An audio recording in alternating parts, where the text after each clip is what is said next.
Hi, I'm Elliot, a writer, and I am typing out The Great Gatsby. Why? Because that was something Hunter S Thompson did, because he wanted to see what it would be like to write a masterpiece. Now that I have some time on my hands, I figured it would be a good opportunity to give it a shot myself. So, please join me every Saturday until I finish the whole novel.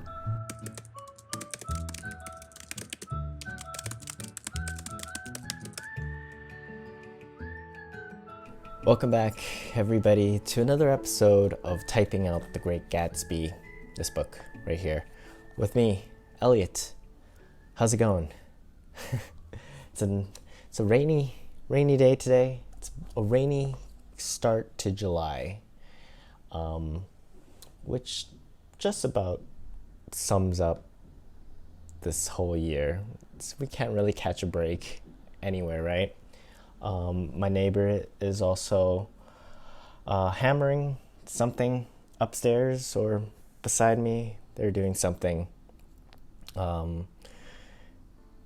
that isn't typing out The Great Gatsby, which is fine. We all have to find our hobbies, our pastimes, something to find fulfillment during these crazy moments of our lives. So, welcome back. That's what I'm trying to say. This has been a week. This has been a weird one. They're all kind of weird in their own unique ways. June has been tough in many, many respects. And July looks like it's gonna be not super easy either. But we'll get through this together. We will get through this. No, this week was just a little weird because it was Canada Day on Wednesday. So I had a day off in the middle of the week, which is great. It's great. It just makes Thursday harder. Thursday becomes a weird Monday, and then Friday is always strange because this is Friday right now and I'm doing this. And sorry, I'm just gonna complain about everything to you. I'm gonna just let it all out to you right now. My neck kind of hurts. My dog sleeps in the same bed with us, and I'm blaming it on him. So yeah, there's a lot to talk about. There's a lot to do.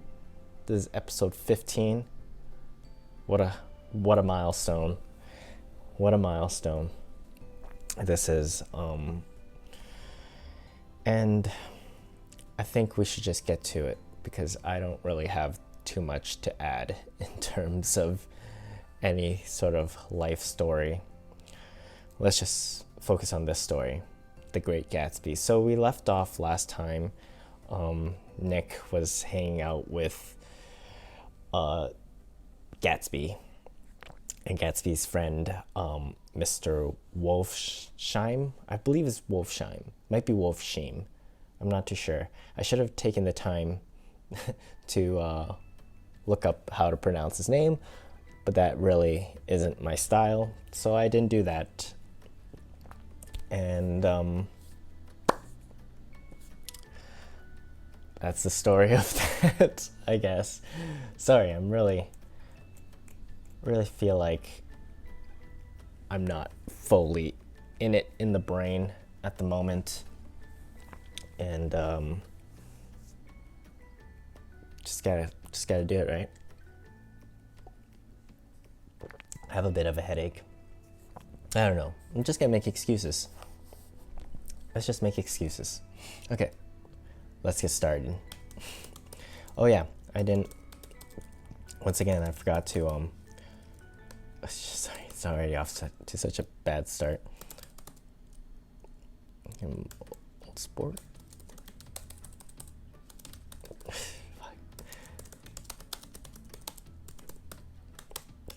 Okay. Every episode, I try to pick an intention, like what I'm looking for in this round. I'm not really sure what to look for. Haven't really prepared for this. What is a good thing to look for in a story? Oh. We're just gonna look at something easy. Something easy. What can that be?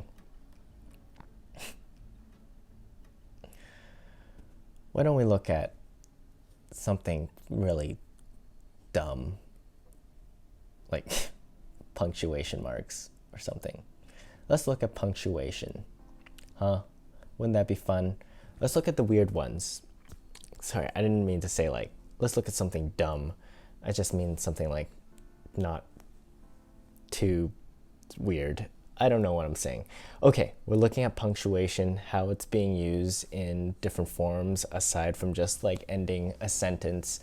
We're looking at that. We're seeing if we notice anything unusual around that area. This is something new. I haven't really dealt with this.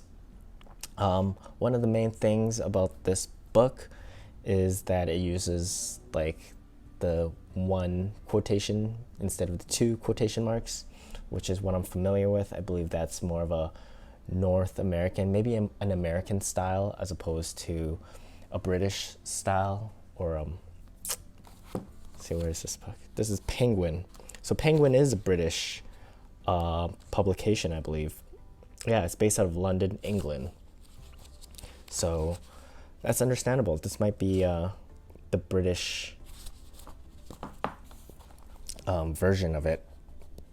So right off the bat, we have that. So let's just keep rolling with it. I first noticed this singular quotations when I was reading Harry Potter, and I started copying it in school. I started writing J.K. Rowling, who's unfortunately in the news for some reason. For some reason. We know the reason. I'm not even going to talk about that. But when I was, obviously Harry Potter was very influential to me, and I started copying, writing all my not fully understanding styles, and my teacher just like red marked everything. Every quotation mark I made, she just red marked it, and I thought that was a bit of a dick move, and never really explained to me why Harry Potter, the British versions, were written with a singular quotation mark, and North American were written with the double quotation marks. She never explained it to me. She also never explained why like certain words like theater is spelled with R-E instead of E-R. It just made me look like a fool in front of all my peers, and I'll never forget her. I'll never forgive her for that. I'll never forget her. Actually, I have forgotten her. I don't remember her name at all. So, thank you, teacher.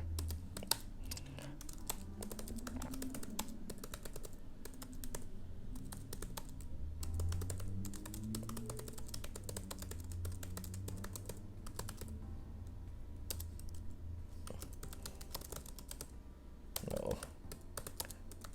Great. To make things worse, Tom is here.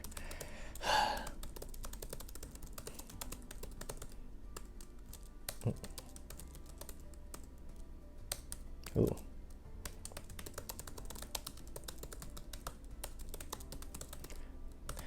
That was a weird usage of the semicolon there, actually.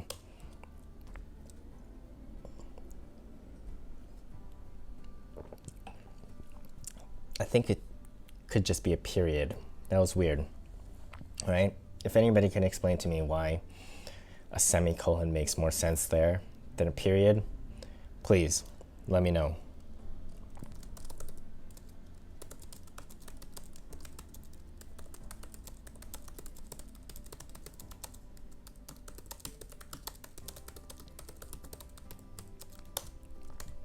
Nothing like having a headache and talking about punctuations. Surely this will make things better.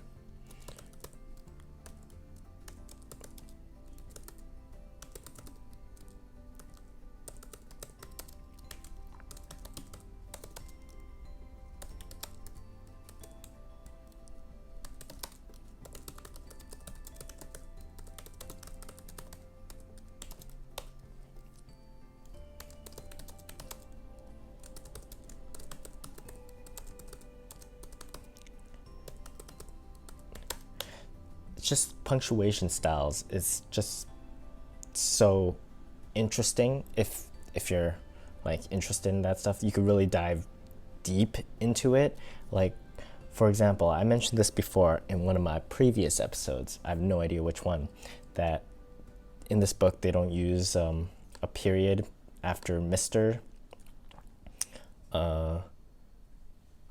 That's just a style thing. Obviously, what's most important as a writer, I guess an editor too, what's most important is consistency.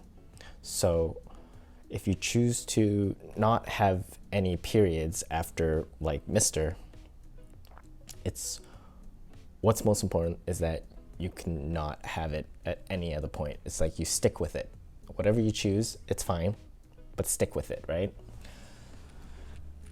And that's anything with style. That's spelling with like American spelling or like British spelling.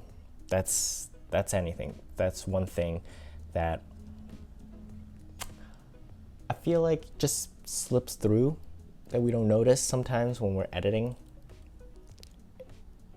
I do a lot of like content writing, and our main demographic is for viewers who are American, and I'm Canadian, so I spell things with like U's and R-E instead of E-R. So that's the main thing, gotta like look out for. It's like, wait, what am I writing for? And in the end, it's all about consistency.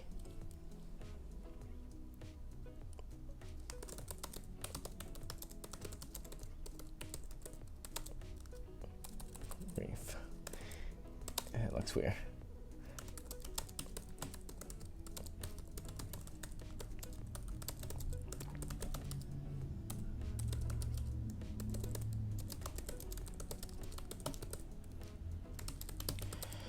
I was hoping to pick punctuation, thinking I wouldn't have that much to talk about, but I have a lot of thoughts on punctuation actually.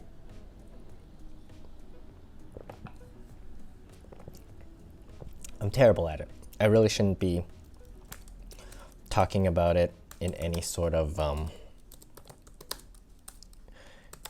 expert, informative type of way, because I am not an expert on punctuations. I barely understand how a comma works.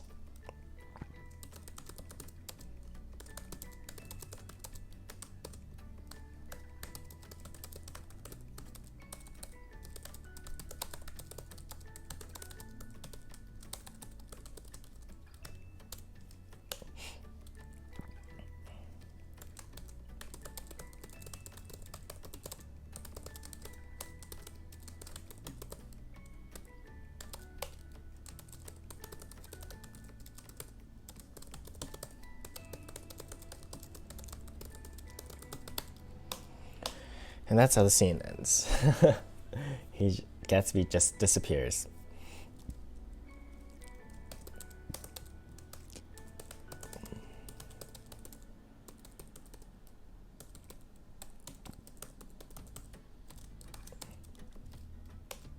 Oh, this is weird.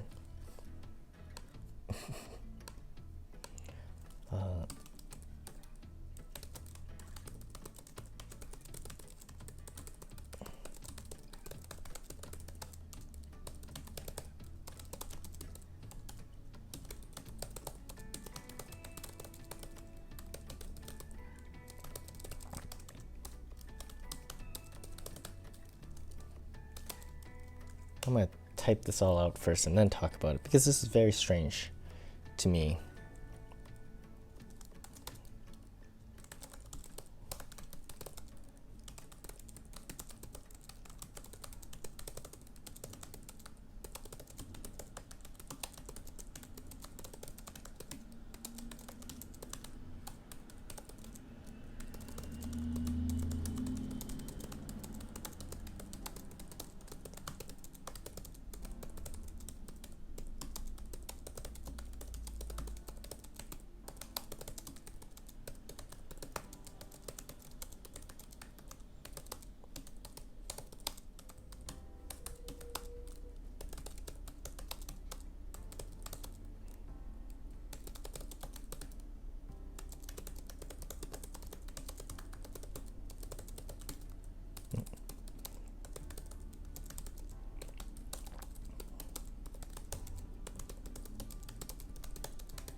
So this is very strange.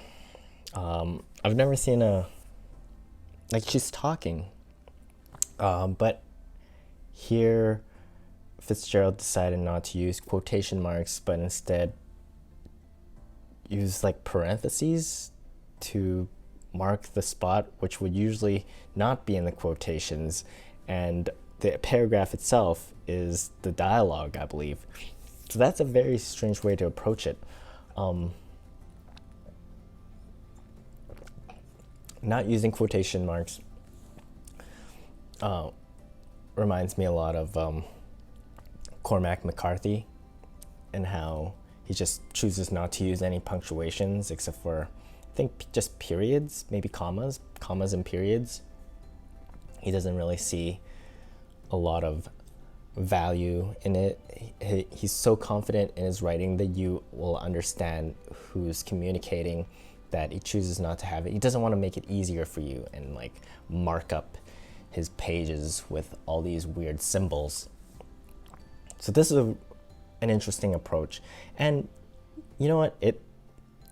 Writing, like, once again, it's all about like style. As long as you get the information across, it doesn't matter how it's sort of laid out or what you have. There are obviously conventions. I just think this is very strange to be doing it like I was talking about before. Consistency. This kind of throws you off, and maybe that's the purpose of it. Maybe that he wanted to kind of really break up what is happening, really separate the two scenes, perhaps. But it's a little jarring, I must say, to see on the top part, he's having this conversation with Tom, which is like pretty conventional layout of dialogue, a conversation, and suddenly have this monologue from Jordan Baker, and it's just broken up in this unique way with like Emdashes cutting it in between, and then parentheses, and then breaking it apart. Very strange. Very strange. The way handling dialogue is always a unique look at a piece of text. You know, it's like sometimes people write it like as if it's a screenplay or like a script. I think that's a very interesting approach as well. And there's more to talk about. I don't really know what I'm saying necessarily, but that is sort of how I feel towards what is happening suddenly. And it's fitting that we're talking about punctuation for this, because this really stands out and it really makes you think of how you can be a little unconventional with the way you present dialogue using the different markings on the page. It really changes things up.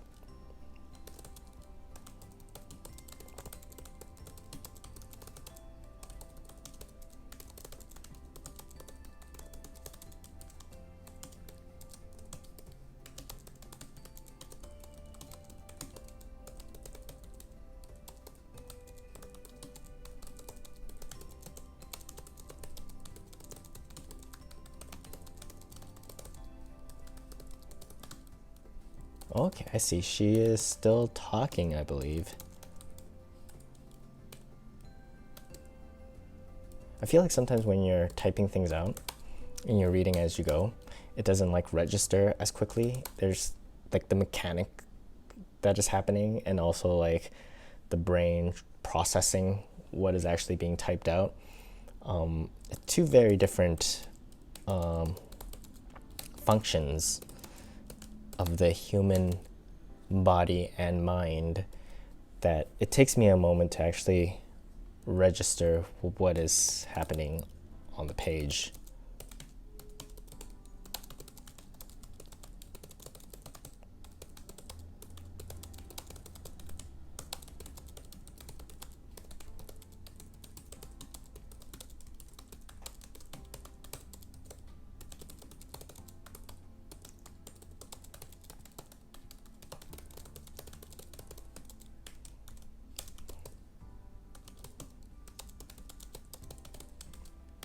and it ends with a quotation. This is very strange. Very strange. Oh, I think she's officer demanded. Huh. I don't fully understand the choices.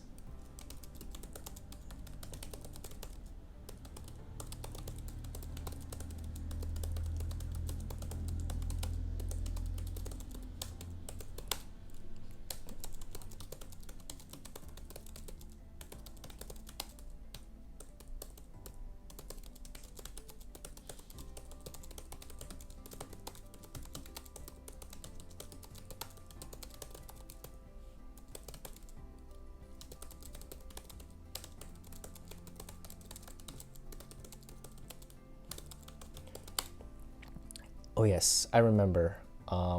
Wasn't Nick supposed to meet up with Jordan to discuss like a secret plan or something? Sorry.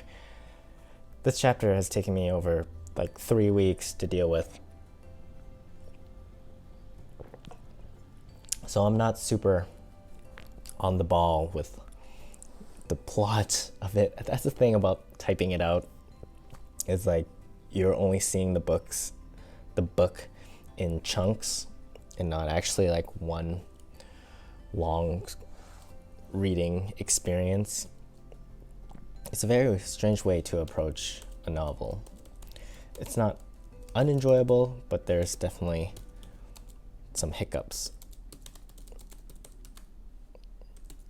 So I think that's what's happening right now. I think Nick is just listening to her talk.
Where am I? Because it seems, yes. His name was Great Gatsby.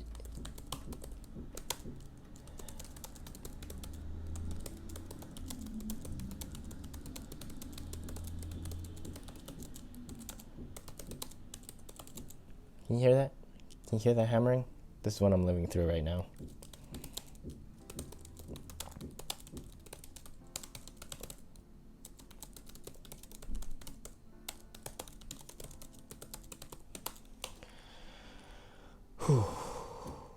Okay. Please stop.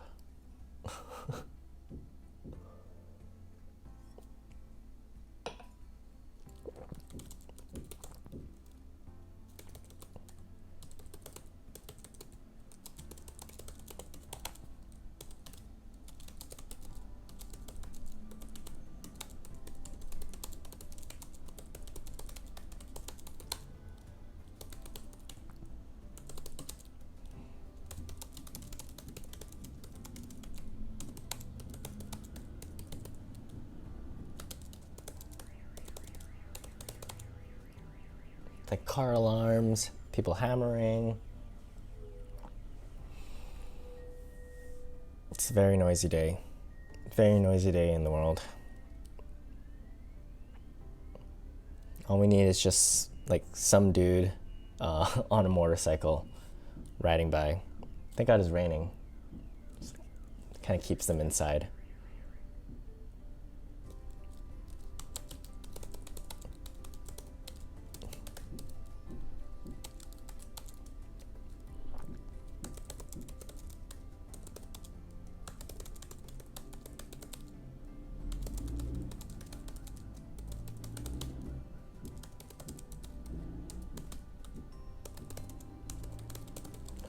Ugh.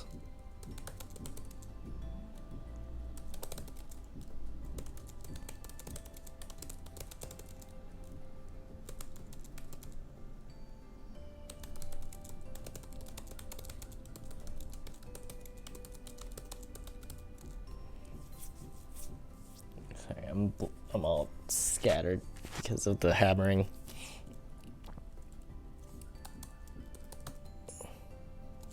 And beepings outside.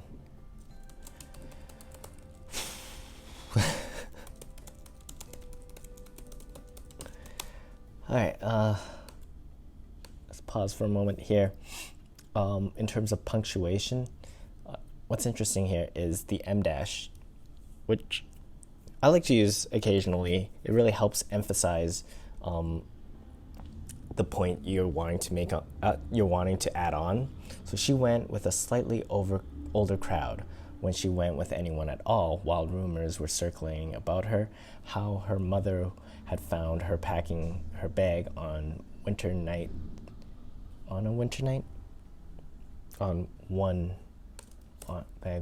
night to go to New York and say goodbye to a soldier who was going overseas.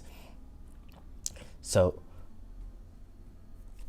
this is strange. This is not how I would approach using an Emdash, but that's how Fitzgerald's using it. So this is one point.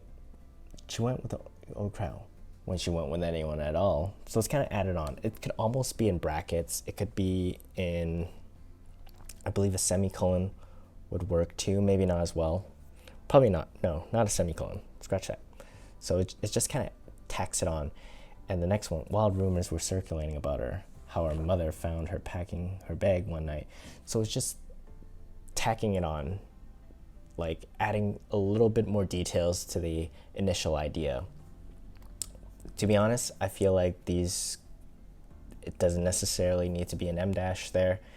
I feel like a comma maybe as useful, or not as useful, but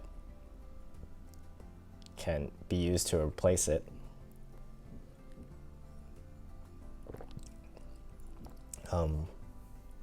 But it's all a choice, right?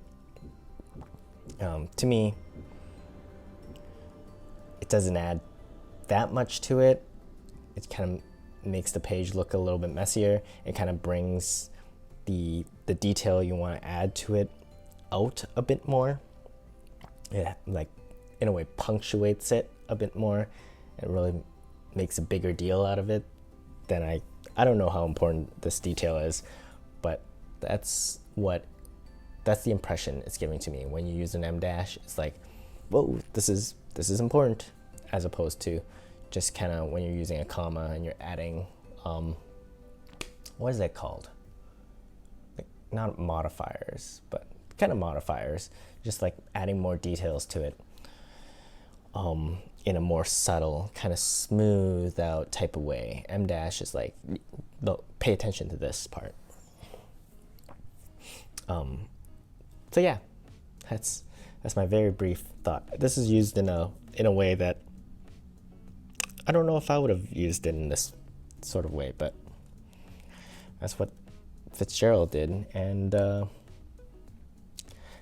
point here is to learn from him, not edit him. I think that is the key, and that's something with punctuation. It's easy to get carried away with what your own conventions are and try to like press it, because like I mentioned, so much of it is style. Sorry, there's so many noises happening. It's throwing me off.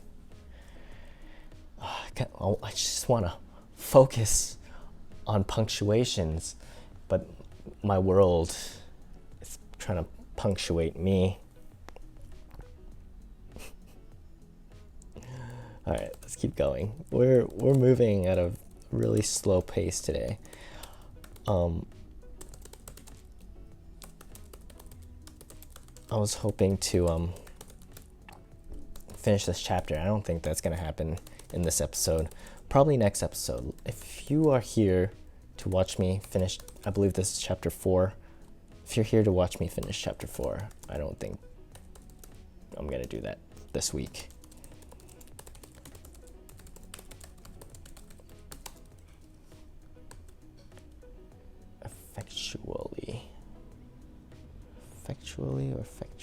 Effectually is a word. Well, get out of here.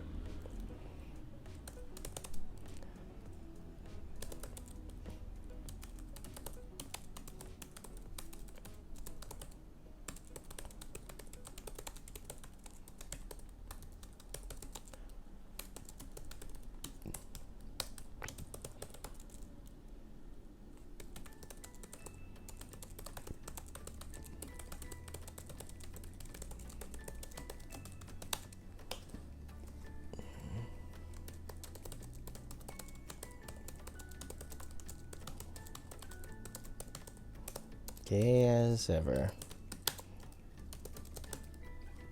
I wonder when we would be okay using the word gay to mean happy again without having to be like bashful about it, you know? It's just that word was essentially stolen and used in a negative way. There's many others that fit into that same boat. I think at some point, if the left ever wins, it still won't be allowed. I don't know what will happen. If a word could ever go back to that original meaning without all the baggage it'll carry with it afterwards. You're just never the same. It's like a traumatized person just trying to go back and live their normal life. You can't. And that's probably how that word feels. Such a dark thing to say about what is supposed to be a happy word, right?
$50,000.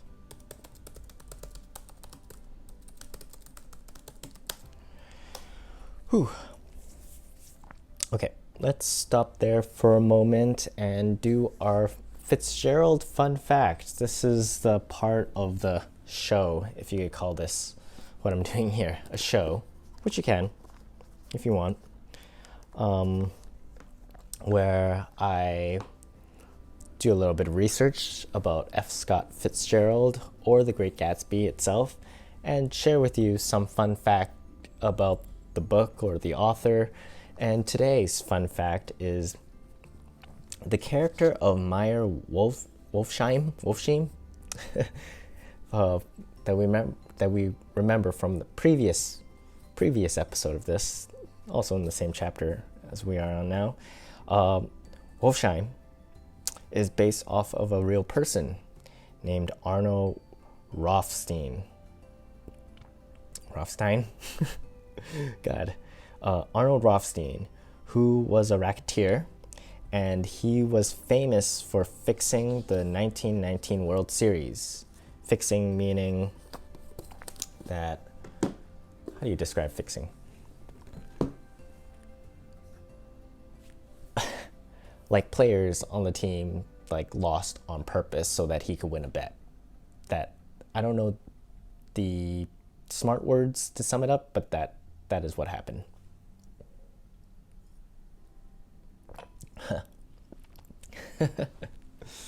All right, no more questions. No more questions. That was the Fitzgerald Fun Fact. Yeah, let's forget about that. That was weird.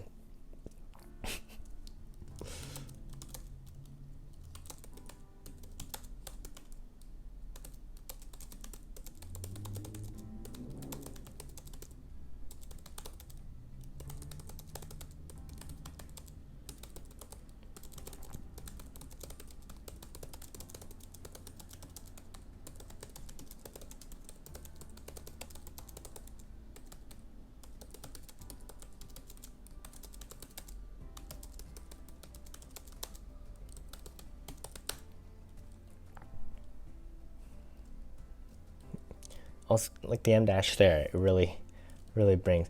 I think he's using it to sort of. Fitzgerald is using it to give Jordan Baker this voice of like mockery, of like condescension, of like judgment. I think that's how he's using it. It's really just adding this like personality and attitude to it without making.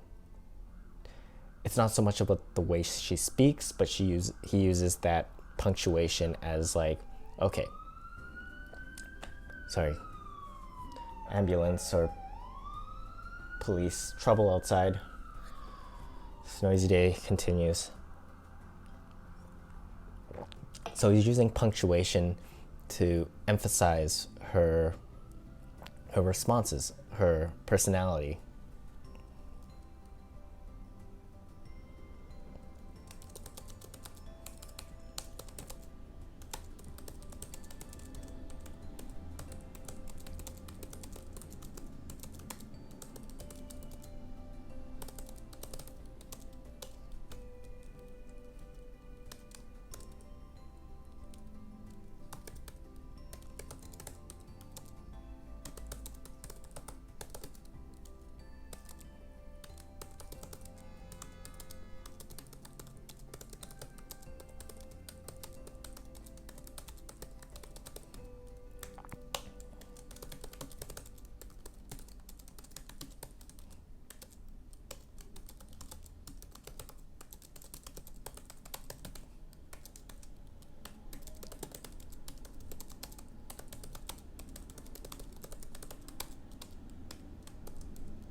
Another thing punctuation is doing right now is using apostrophe to sort of cut words, because I guess she's drunk and she's slurring her words.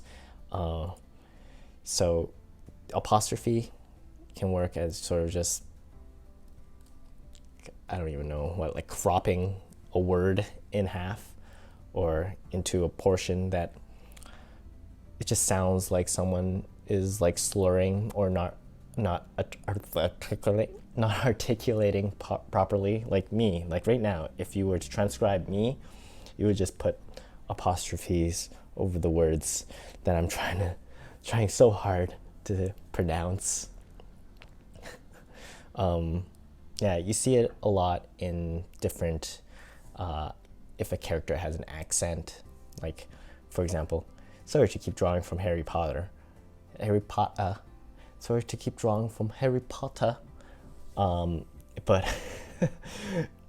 like Hagrid, the way Hagrid speaks is full of apostrophes, and it's just used in this way to give the character more personality.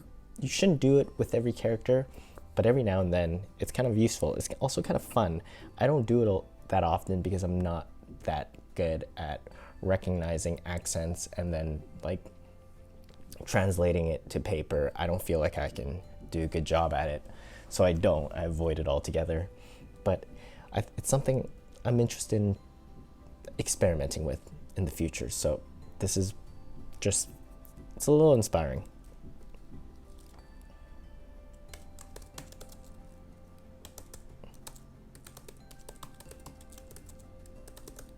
M is a good one.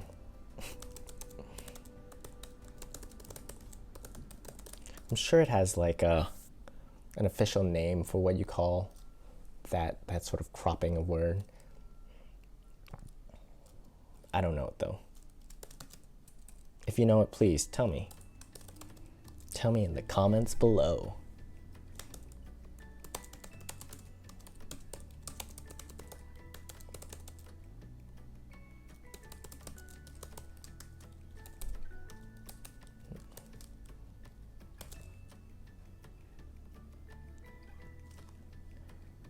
Yeah, that's it.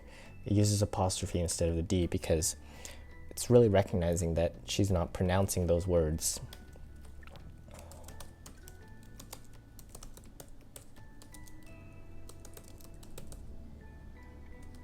Yeah. Interesting.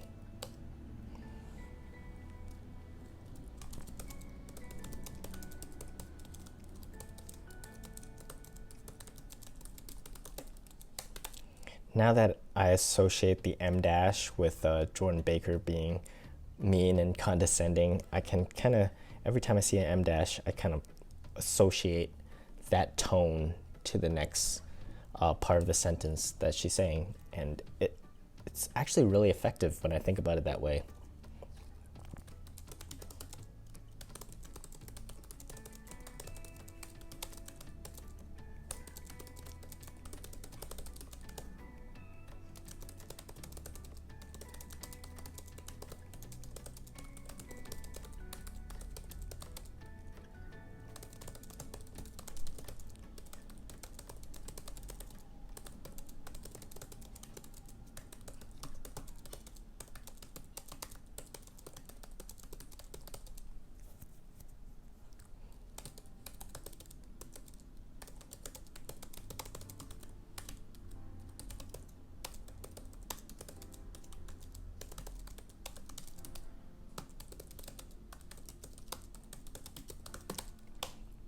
I see what's happening now.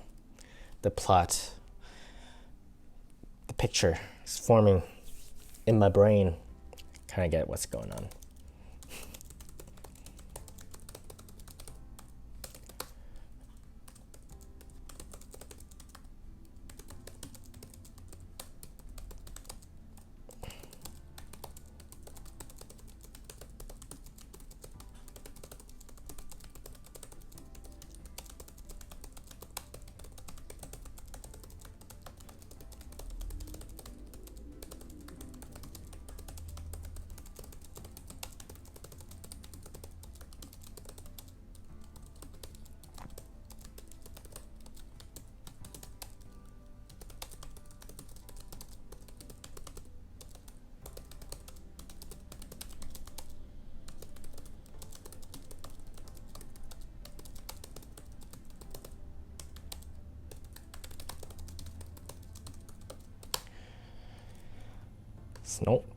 Snort sees. All right. I think I'm gonna try to do another page or so. Yeah, I think that's a good amount. But before we continue on, let's do our weekly typing challenge, 1 minute typing challenge. I never really thought of a good name for this sequence. I got Fitzgerald Fun Fact. That's incredibly clever in many ways. Like 1 minute type off. 1 minute typing. That's not clever at all. So this is, if you're not familiar with this, or if you've been totally just really confused by what I just said moments ago, this is the part of the show where I set a timer for 1 minute and I try to type as quickly, as many words as I can in that 1 minute. And afterwards, I rather praise myself for doing a good job, being incredible, or I kind of just forget about it and be disappointed. Not really disappointed, but just like, yeah, that's fair. Yeah, I'm not that good. I think I got somewhere around 70 once. I don't remember the exact number. I think it was 72. My goal is to get 75 words in 1 minute. Sounds pretty good, right? So here is my, just trying to align my eyeballs while pushing at the same time, while also getting my hand ready. I wish I had an assistant. An assistant would be very useful right now, but I don't have that. Okay, start.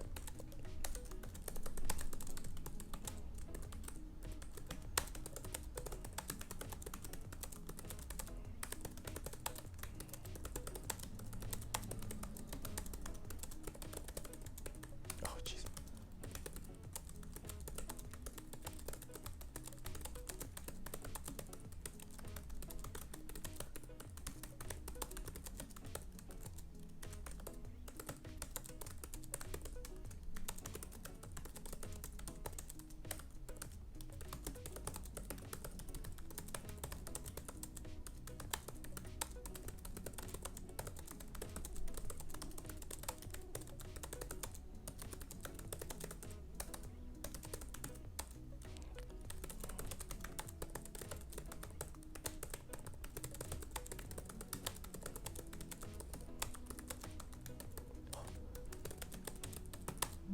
Oh.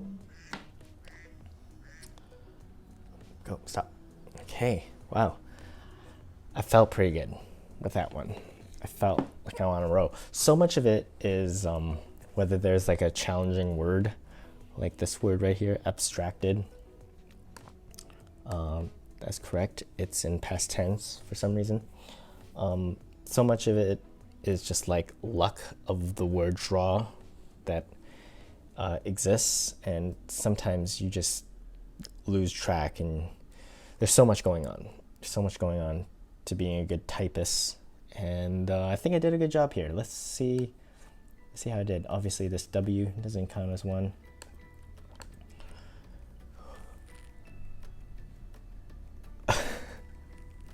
$80.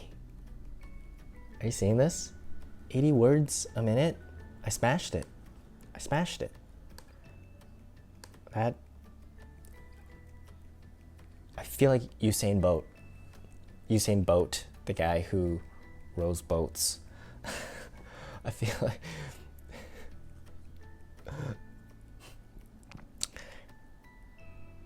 I don't even know what to say. When you outdo yourself, it's just a wonderful moment in humanity. Like I said, there's different variables involved, and like I think last episode I got like 40 or something, so it's really a mixture. I should actually watch all of them and average it out. I think that is another important thing to do, but hey, you can't take this away. 80 words a minute. Thank you Fitzgerald. Anything is possible. Anything. Believe in yourself. Anything is possible, and even you can type 80 words a minute. I feel like most people can. You know, it's like most kids especially grow up with computers. I think they learn typing like before. When I was learning typing, it was like something like this action. I think my parents still type like this, where it's like one finger at a time, but kind of really fast now. I'm a computer programmer. I feel like a computer programmer would destroy me in all things, in every way. they can build a robot and they'll destroy me. They'll build a robot to type faster than me. They'll build a robot to type this whole book.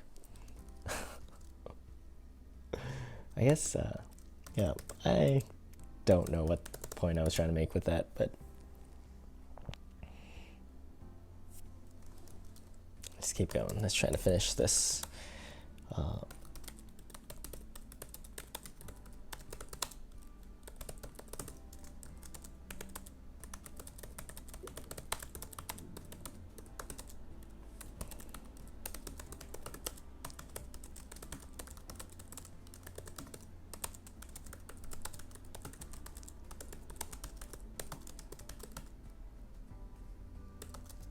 Barbara.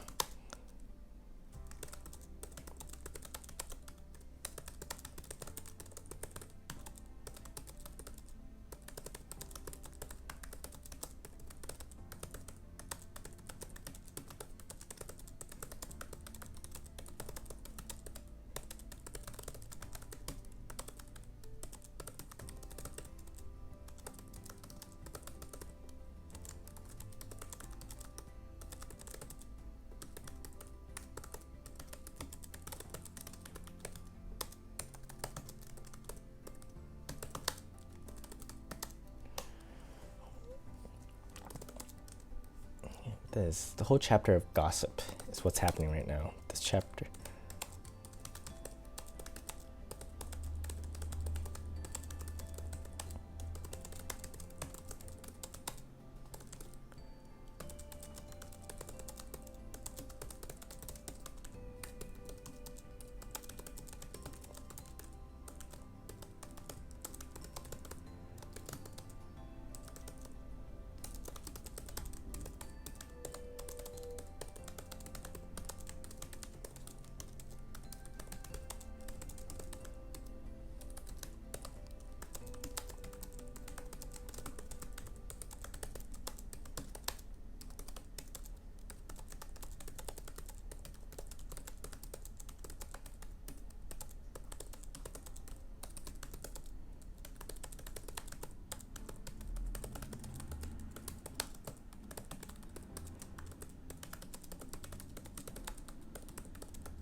This is ellipses. Interesting choice. Kind of trails off. Very rare do I see them used in published work. I use them all the time while like writing text messages to my coworker. It sums up like a trailed off thought. It's like, I have more to say, but it's really not worth typing out kind of thing. I really like it. I wish I used it more. I used to use it a lot, and then I was like, I realized that it wasn't really adding to my work. It's kind of, it feels unprofessional, so I don't use it that often. I think it works really well when it's text that's coming through a character's voice. Like right now, it's coming through Jordan Baker's perspective, so it makes sense to have it here. Even right now, this it's wanting me to fix it because it's so uncommon in this fashion that it feels wrong, and that's why it's worth doing sometimes, because it feels so wrong. Ellipses, ... It just leaves so much for the reader's interpretation, you know.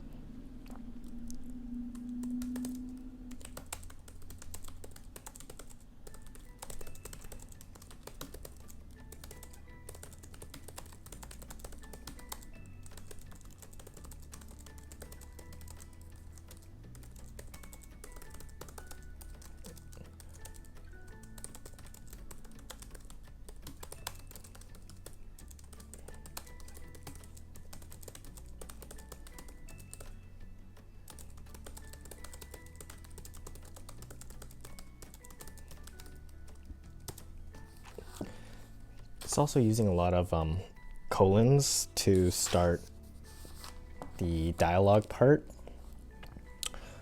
which is another interesting stylistic choice because I tend to just use commas.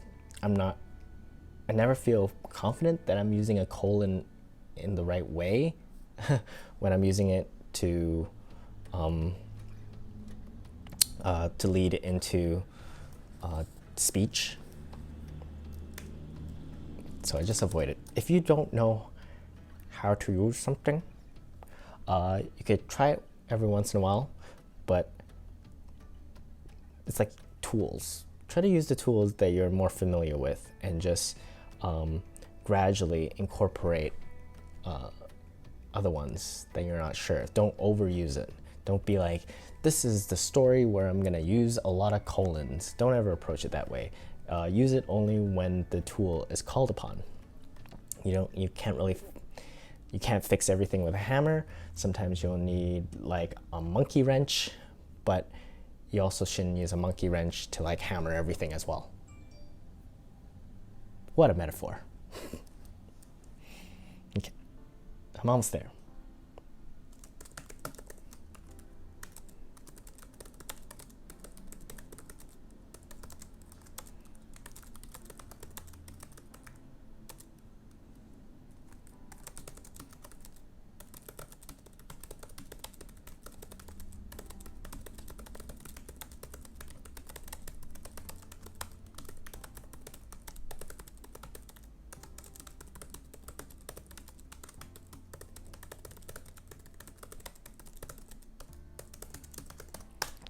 Boom.